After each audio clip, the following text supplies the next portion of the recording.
कि फाटा के अंदर जो शानदार कार्यक्रम किया था वो भी हमारे बीच में उपस्थित हो चुकी है। उनके लिए जोरदार तालियां हो। उनके बाद साथियों, आज इस पंडाल में जितने भी साथी मौजूद हैं वो टंटे भील का गाथा स्थापना करने आए हैं ना? करने आए हैं कि नहीं आए?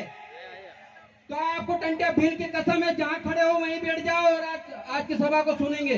अगर आप टंटे भील के सच्चे वंशज हैं तो आप जहां खड़े हो वहीं पर बैठ जाइए। आज जोबट आलिया भील की और सिद्धू किराड़ की इस पावन धरती, पावन नगरी को मैं नमन करता हूं। और आज हमारे टंटे भील महानायक राष्ट्रमालिक जिनका आज यहाँ पे गाथा स्थापित हो रहा है उनको नमन, हमारे पुरखे खत्रीजों को नमन।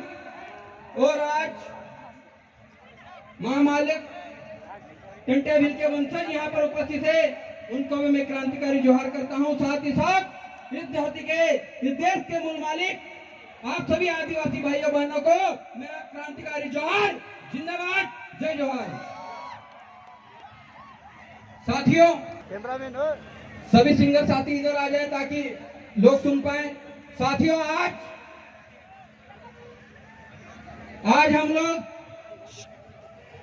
आप लोगों ने जो कार्यक्रम किया है, इस कार्यक्रम के माध्यम से एक ऐसी महान शख्सियत जिन्होंने अंग्रेजों से 35 वर्ष वक्त आए हैं, उनको भी सुनने की जरूरत है। अगर आज आप इन वक्ताओं जो बाहर राजस्थान से आए, महाराष्ट्र से आए, इनको नहीं सुनेंगे तो हो सकता है आने वाली पीढ़ी में, आने वाले 10 साल में नाचने कूदने के लिए स्टेज भी नहीं बचेगा, ना नाचने कूदने के लिए आदिवासी भी नहीं बचेंगे। थोड़ा सा समाज के लिए भी सोचिए, उस समाज के वैचारिक योद्धाओं को सुनने की कोशिश कीजिए। आज जिस पुरखे के गाथा को जोबट में स्थापित किया है, एक बार इस आयोजनकर्ता टीम के लिए बहुत जोरदार तालियां बजाइए, क्योंकि इस टीम ने वो मुकाम काम किया है जो आज तक कोई नहीं कर पाया। और आप देखिए कि अब जगह जगह पे टंटे भील, बिरसा मुंडा, ख्वाजा नायक के गाते बैठना स्टार्ट हो गए हैं। अब हमारे पुरखों की विचारधारा लोगों तक जाने पे मजबूर हो गई है। सरकारों को भी टंटे भील, बिरसा मुंडा को याद करना पड़ रहा है। ये आप लोगों की वैचारिक क्रांति है, ये जयस, ये आदिवासी परिवार, ये भील प्रदेश की वैचारिक क्रांति है, जिसके कारण सरकारें झुकी हैं और टंटे भील, बिरसा मुंडा को याद करने लगे हैं। अब जो समय है वो समय आदिवासियों के अस्तित्व, अस्मिता और उसके संवैधानिक हक अधिकारों को बचाने का समय है। हम हर परिस्थिति में हमको लड़ना आना चाहिए। जहां खुशी होगी वहां नाचेंगे भी, और जहां लड़ने की नौबत आएगी वहां पे डट के खड़े भी रहेंगे। यह भी होना चाहिए आदिवासियों में। अभी जिस प्रकार जो हमारे सिंगर है, जो गाने गा रहे थे या बना रहे थे, उनके लिए भी एक बार जोरदार तालियां। और जो सिंगर यहाँ पर मौजूद है और जो गायक कलाकार यहाँ नहीं आए, उनसे एक निवेदन भी है कि आप अच्छे अच्छे गाने बनाइए, स्वागत है, लेकिन समाज को बदनाम करने के गाने कभी मत बनाइएगा, नहीं तो समाज फिर आपको छोड़ेगा नहीं। ढोल बंद कर दो भाई, ढोल। आपके गानों में समाज का कहीं भी बदनामी नहीं होना चाहिए। ढोल बंद कर दो। जिस समाज से आप आते हैं, जिस समाज ने आपको बड़ा बनाया है, उस समाज की कदर करना सीख जाइए। बीच में कुछ गाने आए थे, ऐसे गाने थे जिससे आदिवासी समाज बदनाम हो रहा था। आपने भी सुने होंगे, हमको भी दुख होता था कि यार हमारे जो गायक कलाकार हैं कैसे गाने बना रहे हैं, लेकिन अभी अच्छे गाने बना रहे हैं, इसलिए उनका जोरदार तालियों से स्वागत एक बार पुनः।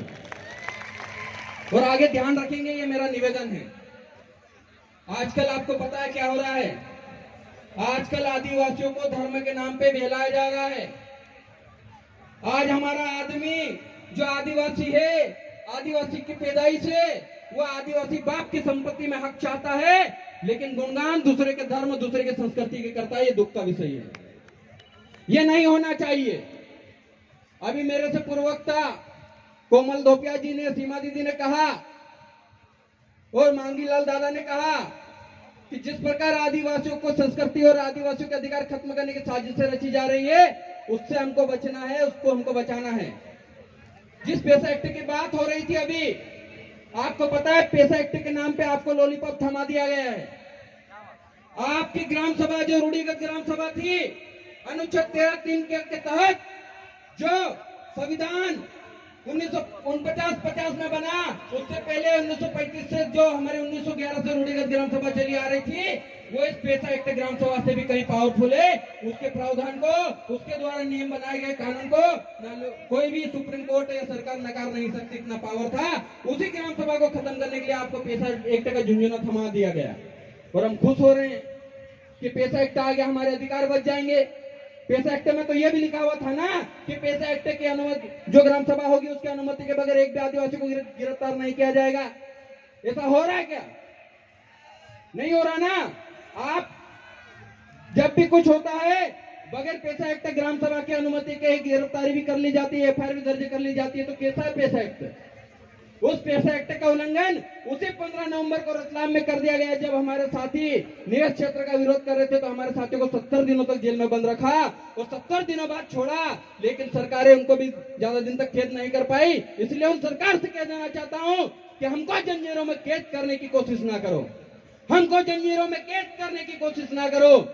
हम बिरसा टंटिया की औलाद है, जिसका भी शिकार करते हैं उसका जिस्म तो क्या रूह भी दम तोड़ देती है। हम कोई आलतू फालतू लोग नहीं है। हम अंग्रेजों को चिट्ठियां लिखने वाले डरपोक के वंशज नहीं है। हम अंग्रेजों को चिट्ठियां लिखने वाले डरपोकों के वंशज नहीं है। हम इस देश के जो लड़ाकू वंशज टंटिया भील के वंशज हैं और उस वंशजों को कोई खत्म नहीं कर सकता। और यही कहना चाह रहा था कि जब जब आदिवासियों पर विपत्ति आती है तब तब आदिवासी समाज को जिस तरीके से हम लोग सांस्कृतिक कार्यक्रम में इंटरेस्ट ले रहे थे, उसी प्रकार सामाजिक मूवमेंट में भी इंटरेस्ट लीजिए। समाज के हर व्यक्ति की जिम्मेदारी है, जो समाज के सर्टिफिकेट पे कहीं न कहीं लाभ लिया है वो समाज के लिए काम करे। हर उस शख्स की जिम्मेदारी है जो समाज के सर्टिफिकेट पे या तो नौकरी लगे हैं या किसी भी चीज का लाभ लिया, वो समाज के लिए काम करे। लेकिन ऐसा होता नहीं है। और बाहर से आए हुए जो विदेशी आक्रमणकारी लोग हैं, वो राजनीति के दम पर इतना घमंड करते हैं। तो हम इस देश के मूल वंशज हैं, हमको कितना घमंड होना चाहिए? इतना घमंड होना चाहिए कि राजा की तरह जिंदगी जीना सीख जाओ, एक रॉयल की तरह जिंदगी जीना सीख जाओ, मालिक की तरह जिंदगी जीना सीख जाओ। मांगू दादा ने कहा कि 5 जनवरी 2011 सुप्रीम कोर्ट का जजमेंट, वो जजमेंट में कहा कि देश का 8% आदिवासी इस देश का मूल मालिक है। लेकिन उसके साथ यहाँ की सरकारें मालिकों जैसा व्यवहार नहीं करती है। वो इसलिए नहीं करती है क्योंकि हम संविधान के आर्टिकल नहीं पढ़ते, हम संविधान में मौजूद हमारे अधिकार नहीं पढ़ते। जब डीजे बजता है तब नाचने जरूर चले जाते हैं। दोनों चीजें साथ साथ, नाचना भी साथ में, अधिकारों की लड़ाई भी साथ साथ में। हमारा क्षेत्र 5वीं अनुसूचित क्षेत्र है, यहाँ पर 5वीं अनुसूची के प्रावधान लागू होते हैं। आपको पता है कि लद्दाख में जहां पर सोनम वांगचुक, किस किसने 3 इडियट मूवी देखी है? 3 इडियट पिक्चर किस किसने देखी है? उसमें एक किरदार है जो आमिर खान जिसका रोल करता है, उसका नाम फुनसुक वांगड़ू बोलते हैं। क्या बोलते हैं? फुनसुक वांगड़ू। उसका जो ओरिजिनल नाम है कौन है पता है आपको? लद्दाख का एक सोशल एक्टिविस्ट है सोनम वांगचुक, जो वहां का आदिवासी है। वहां 6ठी अनुसूची के लिए आंदोलन चला रहा है और बहुत बड़ी तादाद में आंदोलन चला रहा है। वैसा आंदोलन हमको यहाँ चलाने की जरूरत है। देश और दुनिया में आदिवासी सताए जा रहे हैं तो वो लोग आंदोलन करते हैं, वो लोग सड़कों पे निकलते हैं। एक इतना बड़ा मूवमेंट वहां पे चल रहा है जिसकी आप कल्पना भी नहीं कर सकते। वो पूरा के पूरा राज्य मांग रहे हैं, पूरा पूरा क्षेत्रफल मांग रहे हैं। और हमारा जो क्षेत्रफल 5वीं अनुसूची का है उसको हम लोग अभी तक लागू नहीं करवा पाए। तो हम लोगों को कानून में, संविधान में दिए गए अधिकारों को पढ़ना चाहिए, उसको अमल में लाने के लिए काम करना चाहिए। जिस तरीके से सुप्रीम कोर्ट के जजमेंट है, समता 244(1), 244(2), आपका 371 और आपका 13(3) का को इसको पढ़े और इसको समझने की कोशिश कीजिए। क्योंकि मुझे लगता है कि यहाँ सबसे ज्यादा पढ़े लिखे युवा बेटे हैं, शिक्षित साथी बेटे हैं। आप लोग अगर इस चीज को आगे बढ़ाएंगे तो निश्चित तौर पे जिस तरीके से हमारे पुरखे के गाते जगह जगह पे बैठना शुरू हो गए, उसी प्रकार से भारत देश पर आदिवासियों का राज वापस स्थापित हो जाएगा। इसकी पहल हम सबको करना चाहिए। कोई अलग अलग नहीं है, न भील, न भिलाला, न बारेला, न पटलिया। इस देश में मौजूद तमाम जितने भी आदिवासी की जो जनजातियां सब एक हैं, सब आदिवासी हैं, सब आदिवासियत के लिए काम कर रहे हैं और सब हम लोग आदिवासी के लिए काम करेंगे।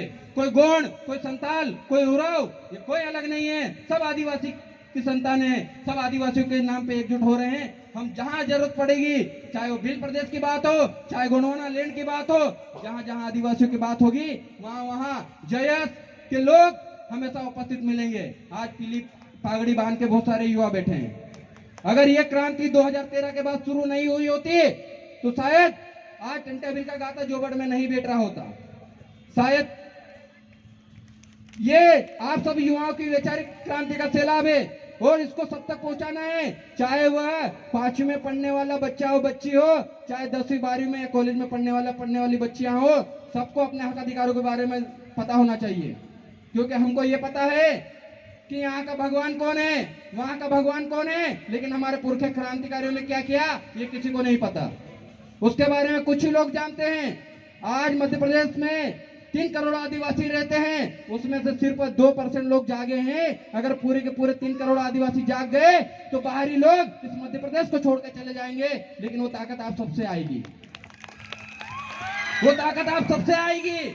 कोई अकेला कुछ नहीं कर सकता। हम सब मिलकर इस देश में आदिवासी राज स्थापित करेंगे, ऐसा संकल्प ले लीजिए। मेरा समय हो चुका है। मैं चाहता हूं आयोजन कमेटी से 1 मिनट की जितने भी लोग यहाँ टंटा भील के गाता स्थापना में आए हैं उस खतरे की शपथ ले ले तो ज्यादा बेहतर होगा, ज्यादा अच्छे से समाज के लिए काम कर पाएंगे। मेरा निवेदन है कि शपथ दिला दूं, इजाजत हो तो मेरा निवेदन है कि जो साथी जहां पर बैठे हैं सब अपनी अपनी जगह पे खड़े हो जाइए।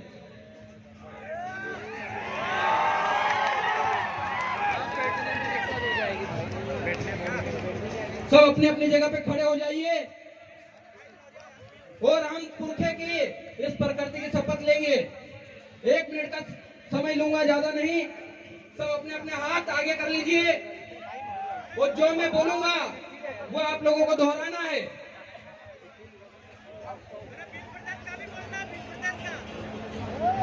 हे सूरज, चांद, सितारे, धरती, आग, हवा, पानी, पेड़ पौधे, जीव जंतु, पत्थर पहाड़, अनाज सहित संपूर्ण प्रकृति और अपने पुरखाओं की आत्मा को साक्षी मानकर मैं मेरे आदिवासी समाज की सुरक्षा और उसके सर्वांगीण विकास के प्रति संपूर्ण वैचारिक दायित्वों के निर्वहन को पूर्ण निष्ठा और ईमानदारी से करने की शपथ लेता हूं। जय जोहार, जय जोहार, जय आदिवासी, जय आदिवासी। जय धन्यवाद जोहार मोहन का भाई। नारा है, भारत देश हमारा है। जय धन्यवाद। जोहार का नारा सभी है। लोग अपनी अपनी जगह पे बैठ जाए। जय आदिवासी, अगले जय वक्ता प्रदेश। धन्यवाद। धन्यवाद भाई। अगले वक्ता राजू भाई वल्लवाई जो कि गुजरात से हमारे बीच में दाहोद से है, वो आएंगे, अपना उद्बोधन रखेंगे।